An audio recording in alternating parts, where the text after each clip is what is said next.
what you're doing in this place tonight. Lord, I thank you that, Lord, there are people in this place, first time to an environment like this. Lord, I pray you'd meet them where they're at. Lord, I pray, God, in what they thought may have been a show, may it really be a show of your grace. Lord, may it be a show of who Jesus is. Lord, may it be a show, God, of what you want for humanity, God.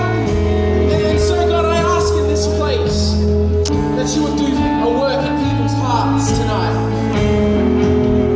In the name of Jesus, I pray, and everybody said, Amen, amen, amen.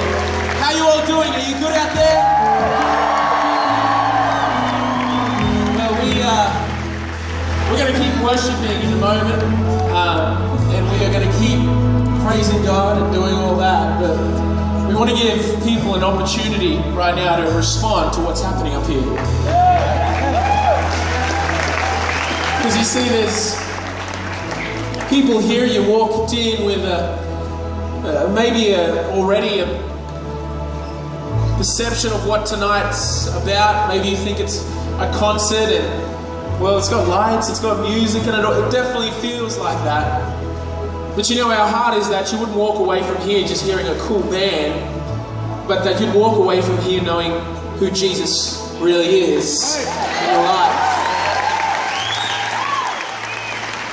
Our heart is that every single individual will know the love and the grace that is moving towards you. God is not standing from a distance, looking at you, condemning you. As religion would say, God has his arms folded, pointing at you, saying, don't you come near me with that mess. But if you would only realize, God is moving towards the fallen. He is moving towards the broken. He is moving towards the mess. You see, Genesis 3 shows us a story where you and I fell. Adam and Eve gave up everything and, well, they fell, and that's where humanity fell. We broke into millions of pieces as we took what God said, do not touch that tree, and the serpent came and he said, did God really say that?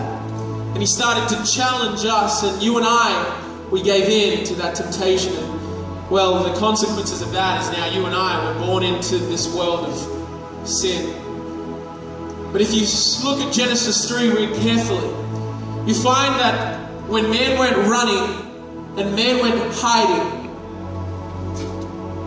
God came looking. Because if you read Genesis 3 verse 8, you'll find that when you and I messed it up and we broke and we fell, the Bible says God came looking in the cool of the day, shouting out to humanity, where are you? Where are you? And I feel like that's a question tonight. Where are you right now when it comes to God and his purpose for your life? Maybe you've heard about God, maybe you know him as religion, and you know him as the do's and don'ts and rules and regulations. But I'm intrigued God asked a question in the garden. Where are you? When I read Genesis 3, I try to understand, why does God ask questions he already knows the answer to? He is the all-knowing, omnipresent, omniscient God. He knows everything. He knows everything that's happened. He knows everything that's about to happen. He knows what's happening right now. Yet he walks in the cool of the day asking and calling out for humanity, where are you? You see, I don't think it was about God and satisfying his intellect, but I believe it was all about God, or all about us rather, realizing where we were at without him, realizing that without God, you and I were running, we were hiding behind some fig leaves, but God came looking for every single one of you. I don't know how you came to be in this place, but I pray through the worship tonight, more than just some personalities, more than just what's happening up here, that you would feel the presence of God in this place. That you would feel His grace moving towards you. Young and Free is more than just a sound, it's more than a personality. It is not subject to age, because I've seen the young who seem like they're old, but I've seen the old who party like they're young for Jesus. Young and Free is all about understanding the freedom you and I have found in this person of Jesus.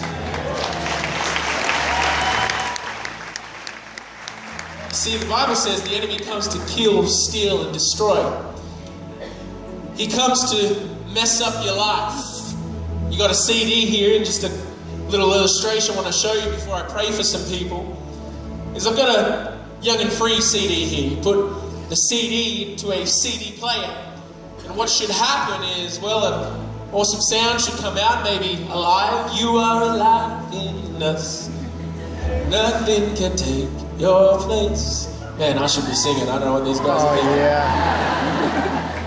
But you see, if you put a scratched CD in the CD player, it starts to come out a bit funny. Starts to sound different, starts to skip. What should be sounding like you are alive in us starts to come out like you are alive, you are alive, la la la la la, you are alive, you are alive, you, and all you can ever see is you.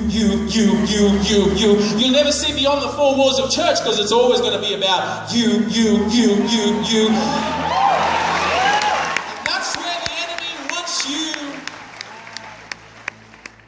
thinking about you and all your scars. But friend, tonight, come to God with your scratches. Come to God with your scars. Step out of the fig leaves and start to step into all He has for you. Your mistakes, your sin, your baggage cannot separate you from God. For the Bible says nothing can separate us from the love of God. And the mandate we have as Young and Free is to declare that over this generation.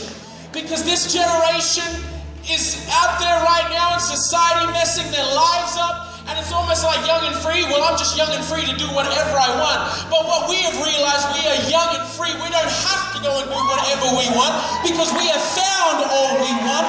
It's found in the person of Jesus. Come on, if you believe it, give Him a shout of praise in this place.